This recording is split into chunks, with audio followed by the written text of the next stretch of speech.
In the headlines, post-mortem results are in. They say they're not gone, but yet still forgotten. And $10 million towards education.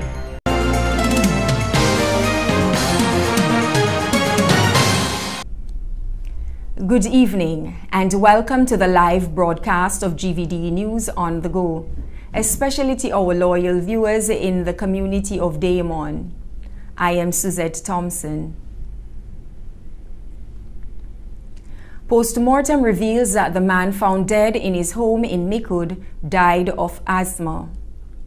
The partially decomposed body of Jermaine, said to be in his early 30s, was found at his residence in Mikud on September 4, 2018. The community of Vijay, nestled in the south of the island, Viewfort to be exact, is one of those communities that are not heard of regularly. However, the residents are now distraught and wish for their voices to be heard. On Tuesday, September 5, 2018, GVD visited the community of VG Viewfort to talk to the residents about the deplorable conditions of the roads within the community. Some of the residents have been complaining to our news desk for some period of time. We spoke to an elderly resident of the community and she had this to say. Si m'a dit qu'Angers là, quand je m'y entais là pour Angers, chasse en toi et puis pas fait. Il chimé au picon pour Belleville, la rentre là, Vigé pour Empiro, la rentre là, Bambou pour Belleville, la rentre là, Flambeau point, il pas qu'à faire chimé. Lucy Felician says that the condition of the road has affected her business, and she explains to us that she is cautious about driving her own vehicle because of the road conditions. Starting with one, which is the road condition, because I have a little business in Vigier, and due to the road condition that is so bad, most vehicles cannot use that road, so I cannot get any business, anything sells from my business because of the road condition. I drive my vehicle sometimes, but due to the road condition that every time I go off the road that I have to go and do some kind of buying some parts, so therefore I rather take the bus because that is the main transportation they have. I do have my vehicle. I would rather drive my vehicle, but because of the road condition that is so bad, I refuse to drive it most times. Miss Felician also voiced her concern about the long wait for bus whenever she has to leave the community. She explained that the wait can take up to 2 hours sometimes. I will probably be ready at 8 and I will not get a bus to go to town until maybe 9:30, 10 or even up to 11 o'clock. The reason why is because the taxi drivers from Piero, due to the road condition, they doesn't want to come over here, and we only have 2 transport on the road. Tuesdays and Thursdays is only one due to the road condition. As a result of the bad roads, the bus drivers refuse to go into the community of VG, and Felician says they can't be blamed for not wanting to come. She also says that the government seems to have neglected the community and that the situation is very time-consuming. Wrong for not coming to this road because it doesn't look like a road. It more look like a horse track.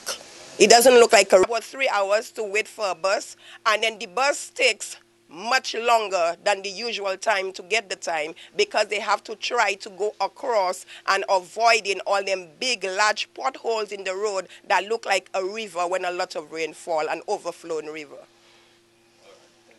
A farmer from the community, Christiana, explained to us that it is hard to get transport in the area as this is very limited. It is when school you get in transport, no transport on the road not good. No jobs, nothing. Christiana was a bit detailed as to why she is unable to get a ride even from a private vehicle, bad road and all. Really hard on me because I have to take transport there to go in Deriso and collect transport in Deriso. The transport in Vision not stopping for me because I was drinking a little rum. Okay. It's a flat van ride that I have to stop, give me a ride, Deriso, or in Pero I have to walk from Vision to Pero. The residents of the community of VG are now calling on the government to come to their aid so that this issue can be dealt with. Suzette Thompson, GVD News.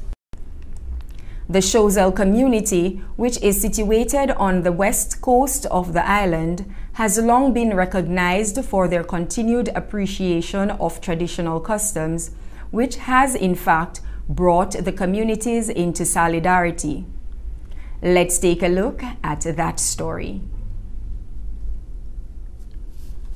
The community of Choiseul consists of a number of naturally talented crafters who are renowned by the creation of straw mats, furniture, straw baskets, clay pots, stone and wood carvings.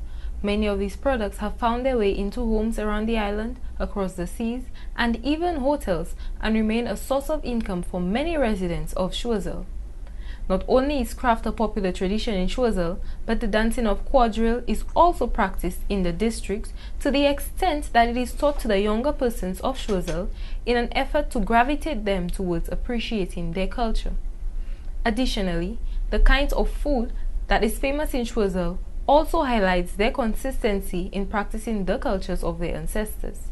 As an illustration, breadfruit and saltfish and one pot, a dish consisting of a mixture of green fig, lentils, pigtail and all kinds of seasonings, are two well-practiced dishes in Choiseul. More so, some of the residents to the extent of using coal pots in contemporary society where electrical and gas stoves are used to cook food. Many residents of Choiseul have asserted that continuing these traditions are of paramount importance to them as it gives them a sense of identity and belonging. The residents are certain that they do not want their rituals to die out, as it has not only benefited them intellectually but also financially, in the sense that in many cases they save more money using naturally made items rather than purchasing costly, artificially made goods. Furthermore, elders have confessed that their crafts, primarily straw mats and straw chairs, have generated sufficient income into the homes. Kiman Ethiopian, GVD News. Stay tuned to Great Vision Design. We'll be right back.